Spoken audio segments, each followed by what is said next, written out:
Hello and welcome to my YouTube channel Pariksha forum classes. Pariksha forum classes में मैं सभी student का स्वागत करता हूं। सो आज हम डिस्कस करेंगे क्लास 9 की एनसीईआरटी क्लाइमेट पार्ट 2। क्लाइमेट का पार्ट फर्स्ट मैंने अपलोड कर दिया है। जिन बच्चों ने पार्ट फर्स्ट नहीं देखा है वो जाकर पहले पार्ट फर्स्ट देख सकते हैं। आफ्टर दैट क्या है वो पार्ट सेकेंड देखें। सो वहाँ पर मैंने डिस्कस किया था कि तमिलनाडु में अक्टूबर और नवंबर के मंथ में बारिश क्यों होती, तो मैंने वहाँ पे बताया था आपको कि due to retreat of the monsoon. जब भारत यानी कि इंडिया से मानसून वापस जाता है करीब 15 सितंबर से क्या है रिट्रीटिंग ऑफ मानसून, यानी कि मानसून की विदाई हो जाती है भारत से, ठीक है। और ये बाहर निकलते कहाँ तक पहुँचता है, बे ऑफ बंगाल यानी बंगाल की खाड़ी तक में जब ये पहुँचता है तो वहाँ से कुछ जो बंगाल की खाड़ी के ऊपर से जो हवाएँ हैं बहती हैं, ठीक, वो पानी से टकराती है और पानी को एब्जॉर्ब करती हैं। और उसके बाद क्या होता है, उसमें ह्यूमिडिटी जनरेट हो जाती है। और आपको पता है कि 100% रिलेटिव ह्यूमिडिटी जब हो जाती है तो बारिश हो जाती है। तो जैसे वो हवाएं क्या होती हैं, टकराती हैं, कहाँ पे आते हैं जी, ईस्टर्न घाट। और ईस्टर्न घाट में ही लाई करता है क्या, चेन्नई, ठीक। और जैसे ही टकराएंगे और वो फिर बारिश वहाँ पे करा देती हैं। फिर लिखा in general coastal areas expenses less contrast in temperature condition. तो आपको देखने को मिलेगा कि जो भी कोस्टल इलाके हैं, इंडिया के कोस्टल स्टेट हैं, वहाँ पे आपको जो टेम्परेचर है ना उसमें बहुत ज़्यादा अंतर नहीं देखने को मिलता है। करीब करीब थ्रू आउट द ईयर, यानी कि देखा जाए कि तो पूरे साल भर टेम्परेचर क्या होता है, लमसम सेम रहता है। साउथ इंडिया का almost through out the year temperature आप देखोगे ना तो 20 से 22 डिग्री में ही मतलब जो है रहता है हमेशा 20 से 22 डिग्री। और 20 से 22 डिग्री क्या है, ना ही बहुत कोल्ड है और ना ही बहुत हॉट होता है। फिर लिखेंगे seasonal contrast are more in the interior of the country, यानी कि कंट्री में इंटीरियर जो पार्ट होते हैं ना, जैसे दिल्ली है, यूपी है, हरियाणा है, अम्बाला है, ये सारी चीज़ों में अगर आप देखोगे ना तो यहाँ पे अगर गर्मी पड़ेगी ना तो बहुत ज़्यादा गर्मी पड़ती है, और ठंडी भी पड़ती है ना तो बहुत ठंडी पड़ती है। तो अगर आपसे कोई पूछे कि भैया यूपी में इतनी ठंडी क्यों पड़ती है ठंडी के समय में और गर्मी के समय में इतनी गर्मी, तो आपका आंसर क्या होना चाहिए, कॉन्टिनेंटलिटी। क्या होनी चाहिए आंसर, कॉन्टिनेंटलिटी, यानी कि समंदर से किसी भी प्लेस को कितनी दूर पर लोकेट किया गया है, ठीक है, या कोई भी स्थान समंदर से कितनी दूर पे है। अब जैसे गोवा समंदर से सटा हुआ है, ठीक है, कर्नाटक समंदर से सटा हुआ है, तो वहाँ पे टेम्परेचर वेरिएशन नहीं देखने को मिलेगा। क्यों, क्योंकि दिन और रात की वजह से क्या होता है, टेम्परेचर वेरिएशन हो जाती है, ठीक है। लेकिन यहाँ पे देखोगे तो ऐसा नहीं देखने को मिलेगा अगर यूपी के इंटीरियर इलाके में देखोगे। तो ये क्लियर हो गया होगा। अब आगे बढ़ते हैं।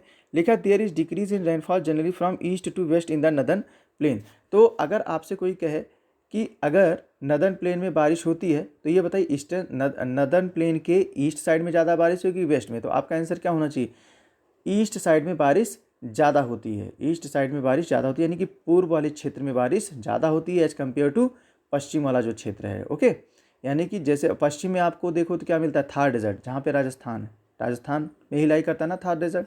उसके बाद कच्छ वाला रीजन देखो गुजरात का, तो वहाँ पे आपको ड्राई रीजन मिल जाते हैं क्योंकि वहाँ पे जो रेनफॉल होती है ना बहुत ही कम होती है। लिखा है कि इस वेरिएशन की वजह से क्या है, लोगों की ज़िंदगी पर इफेक्ट पड़ता है, इम्पैक्ट पड़ता है। अब इसको आगे देखते हैं, क्लाइमेटिक कंट्रोल। क्या देखते हैं, क्लाइमेटिक कंट्रोल यानी कि जलवायु नियंत्रण। तो देखो जलवायु पे 3 फैक्टर जलवायु पर 6 मेजर कंट्रोल बनाते हैं, यानी 6 फैक्टर जो है रिस्पॉन्सिबल होते हैं कि क्लाइमेटिक कंट्रोल बनाते हैं, ओके।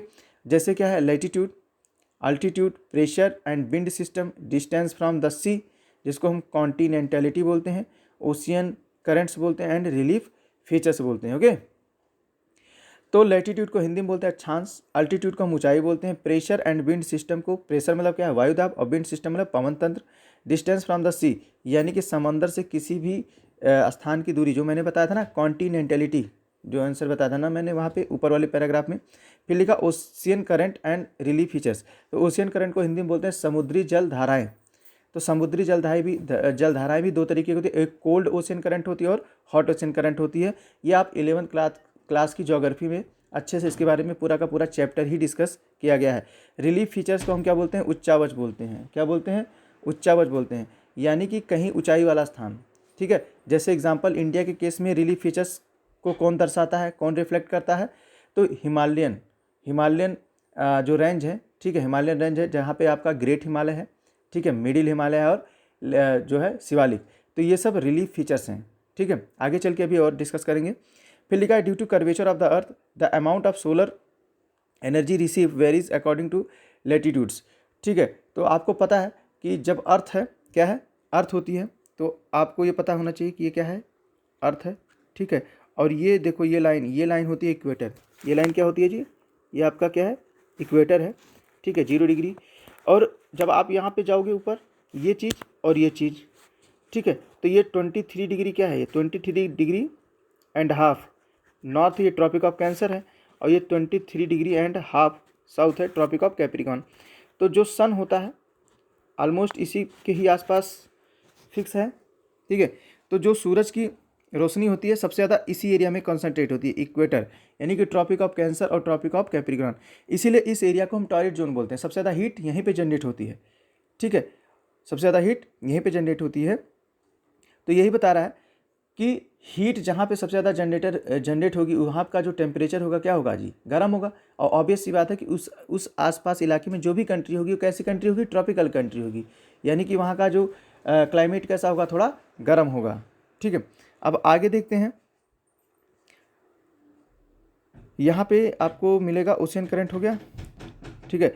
लिखा as a result air temperature generally decreases from the equator towards the pole. वही बता रहे कि जब आप इक्वेटर पे देखो, यहाँ पे यानी इक्वेटर पे हो ना, तो यहाँ पे आपको गर्मी यानी कि गर्मी का एहसास ज़्यादा होगा। लेकिन जब आप इक्वेटर से पोल की तरफ जाओगे ना, तो ये दो नॉर्थ पोल है। कौन सा पोल है जी, ठीक है, ये कौन सा पोल है, तो ये आपका है नॉर्थ पोल, NP में लिख दे रहा हूँ, तो हो गया क्या, नॉर्थ पोल। तो नॉर्थ पोल पे देखो बर्फ़ जमी हुई है, साउथ पोल पे भी क्या है, बर्फ़ जमी हुई है, पता ही है। तो जब आप इक्वेटर से नॉर्थ पोल की तरफ जाएंगे तो यानी क्या है, टेम्परेचर गिरेगा, यानी टेम्परेचर कम होगा। क्यों, क्योंकि इक्वेटर पे थे आप तो टेम्परेचर ज़्यादा था, जब ऊपर गए तो टेम्परेचर क्या हो गया, कम हो गया, यानी कि कोल्ड वाले इलाके में आप एंट्री कर रहे हो, कोल्ड वाले इलाके में एंट्री कर रहे हो। तो यही चीज़ बता रही है। फिर लिखा है the hill are there for cooler during summer. और यही रीज़न है कि जब आप गर्मियों के दिन में जब आप हिल के ऊपर जाते हैं ना, खास करके जो उत्तराखंड हिमाचल वगैरह लोग गर्मी के दिनों में क्यों हिल स्टेशन पे जाते हैं, यही रीज़न है जो यहाँ पे पढ़ाया जा रहा है कि रीज़न बस यही है कि नीचे क्या है, वैली क्या होती है, गर्म हो जाती है, ठीक है, दिन में, और ऊपर जो हवाएं क्या उठती हैं, और जब ऊपर हवा उठती है तो ऊपर जाके वो ठंडी हो जाती है, क्या हो जाती है, कूल हो जाती है, ठंडी हो जाती है। इसीलिए जो वैली के लोग होते हैं ना, वो जब वैली में रहते हैं तो वैली से वो क्या करते हैं, जब दिन में वो ऊपर चले जाते हैं, हिल के पास चले जाते हैं, ऊपर चले जाते हैं, तो उनको वहाँ पे ठंडी हवाएं मिलती है। और जब रात के समय क्या होता है, इसका जस्ट उल्टा हो जाता है। तो रात के समय क्या होता है, रात के समय जो वैली होती है ना वो ठंडी रहती है, और माउंटेन क्या होता है वो फिर उस समय थोड़ा हीट रहता है एज कम्पेयर टू वैली। फिर आगे देखते हैं, लिखा है कि हाँ, the pressure and wind system of any area depend on the latitude and altitude of the place, thus it influence the temperature and rainfall pattern. ठीक है, तो टेम्परेचर और प्रेशर का इम्पैक्ट बढ़ता है, जिसकी वजह से उस किसी भी एरिया का टेम्परेचर और रेनफॉल भी क्या है, चेंज होता रहता है। देखिए as the distance from the sea increases it moderating the influence decreases and the people experience extreme weather condition. This condition is known as continentality, यानी very hot during summer and very cold during winter. जो मैंने पहले बताया था कि जैसे UP क्या है, वो समंदर से दूर है, तो यूपी में अगर ठंडी पड़ेगी भाई साहब तो बहुत ज़बरदस्त ठंडी पड़ेगी, और गर्मी पड़ेगी तो ज़बरदस्त वाली पड़ेगी। क्यों, क्योंकि ये क्या है, समंदर से दूर है। तो जो भी प्लेस समंदर के आसपास रहते हैं वहाँ पे ये जो इफेक्ट है वो नहीं पड़ता है, लेकिन हाँ जो समंदर से दूर प्लेस है तो वहाँ पे ऐसा होता है। तो आपका आंसर क्या होना चाहिए, आपका आंसर सिर्फ कॉन्टिनेंटलिटी होना चाहिए। ओके, फिर ओशियन करंट का क्या रोल है, तो ocean current along with onshore wind and affect the climate of the coastal areas. For example any coastal area with warm और कोल्ड करंट। मैंने पहले बताया था कि ओशियन करंट दो तरीके के होते हैं, गर्म और ठंडी। Okay, flow past it will be warmed और cooled if the wind are onshore. तो ये बता रहे हैं कि जब ओशियन करंट होती है ना, तो ओशियन करंट भी कोल्ड और क्या होती है, हॉट होती है। तो अगर किसी भी कोस्टल, क्योंकि कोस्टल इलाके से तो निकलेगी भाई, समंदर के तट पे तो ये आके टकराएंगी, तो जो जहाँ पे समंदर के तट पे कोल्ड ओशियन करंट और वार्म ओशन करंट टकराती है ना, तो उस एरिया का जो करीब करीब टेम्परेचर होता है ना, मॉडरेट रहता है। क्या रहता है, मॉडरेट, ना ही बहुत कोल्ड रहता है ना ही बहुत हॉट रहता है। ओके, तो ओशियन करंट का भी इम्पैक्ट क्लाइमेट पर पड़ता है। अब आगे देखिए, finally relief to play a major role in the determining the climate of a place. जैसे high mountain act as barrier for cold और hot wind, they may also cause precipitation if they are high enough and lie in the path of rain bearing wind. तो ये होता है rain bearing wind. Okay, the leeward side of mountain, तो ये underline करिए, leeward side of the mountain remain relatively dry. तो ये जो होता है इसको आप समझ सकते हैं, जो है इसको मैं समझाने की कोशिश आपको करता हूँ। ठीक है, ये सपोज कि क्या होता है, ये विंडवर्ड साइड क्या होता है और लीवर्ड साइड।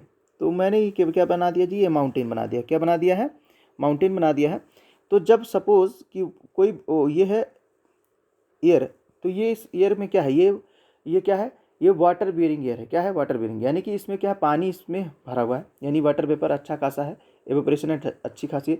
तो जैसे ही ये हवा टकराएगी और इसी माउंटेन का सहारा लेकर क्या है, ऊपर ऐसे उठ जाएगी।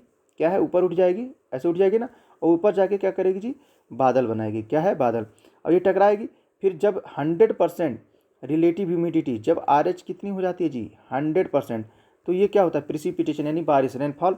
अब यहाँ से रेनफॉल करा देगी, ये क्या करा देगी, रेनफॉल करा देगी। ठीक है, तो यहाँ पे बारिश होगी, खूब झमाझम वाली बारिश होगी। जब पूरी बारिश यही हो गई, उसके बाद हवा ऊपर गई।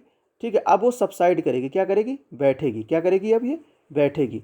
तो अब ये जब हवा क्या है, जो कोल्ड हवा थी, सब कुछ तो खत्म उसका, अब ये हॉट कन्वर्ट हो गई। क्या, किस में कन्वर्ट हो गई, हॉट है, गर्म है। अब ये जैसे इधर बैठेगी, तो इस वाले रीजन को हम क्या बोलते हैं, इस वाले रीजन को बोलते हैं हम लीवर्ड। क्या बोलते हैं, लीवर्ड।